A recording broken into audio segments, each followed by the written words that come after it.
If you want to change the world, start off by making your bed. If you make your bed every morning, you will have accomplished the first task of the day. It will give you a small sense of pride, and it will encourage you to do another task, and another, and another. And by the end of the day, that one task completed will have turned into many tasks completed. Making your bed will also reinforce the fact that the little things in life matter. If you can't do the little things right, you'll never be able to do the big things right. And if by chance you have a miserable day, you will come home to a bed that is made, that you made. And a made bed gives you encouragement that tomorrow will be better. To pass SEAL training, there are a series of long swims that must be completed. One is the night swim. Before the swim, the instructors joyfully brief the students on all the species of sharks that inhabit the waters off San Clemente. They assure you, however, that no student has ever been eaten by a shark, at least not that they can remember. But you are also taught that if a shark begins to circle your position, stand your ground. Do not swim away. Do not act afraid.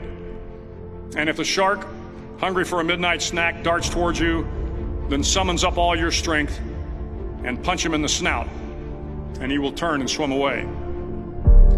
There are a lot of sharks in the world. If you hope to complete the swim, you will have to deal with them. So if you want to change the world, don't back down from the sharks.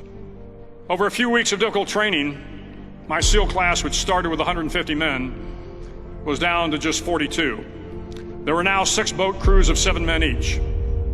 I was in the boat with the tall guys, but the best boat crew we had was made up of the little guys, the Munchkin crew, we called them. No one was over 5'5". The Munchkin boat crew had 1 American Indian, 1 African American, 1 Polish American, 1 Greek American, 1 Italian American, and 2 tough kids from the Midwest. They out-paddled, outran, and outswam all the other boat crews. The big men in the other boat crews would always make good-natured fun of the tiny little flippers the Munchkins put on their tiny little feet prior to every swim. But somehow these little guys from every corner of the nation and the world always had the last laugh, swimming faster than everyone and reaching the shore long before the rest of us. SEAL training was a great equalizer. Nothing mattered but your will to succeed, not your color, not your ethnic background, not your education, not your social status. If you want to change the world, measure a person by the size of their heart, not by the size of their flippers. The 9th week of training is referred to as Hell Week. It is 6 days of no sleep, constant physical and mental harassment, and 1 special day at the Mud Flats. The Mud Flats are an area between San Diego and Tijuana where the water runs off and creates the Tijuana Sloughs, a swampy patch of terrain where the mud will engulf you. It is on Wednesday of Hell Week that you paddle down to the Mud Flats and spend the next 15 hours trying to survive the freezing cold, the howling wind, and the incessant pressure to quit from the instructors. As the sun began to set that Wednesday evening, my training class, having committed some egregious infraction to rules, was ordered into the mud. The mud consumed each man till there was nothing visible but our heads.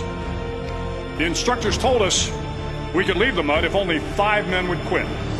Only 5 men, just 5 men, and we could get out of the oppressive cold. Looking around the mud flat, it was apparent that some students were about to give up. It was still over 8 hours till the sun came up. 8 more hours of bone-chilling cold. The chattering teeth and the shivering moans of the trainees were so loud, it was hard to hear anything. And then one voice began to echo through the night. One voice raised in song. The song was terribly out of tune, but sung with great enthusiasm. One voice became 2, and 2 became 3, and before long, everyone in the class was singing.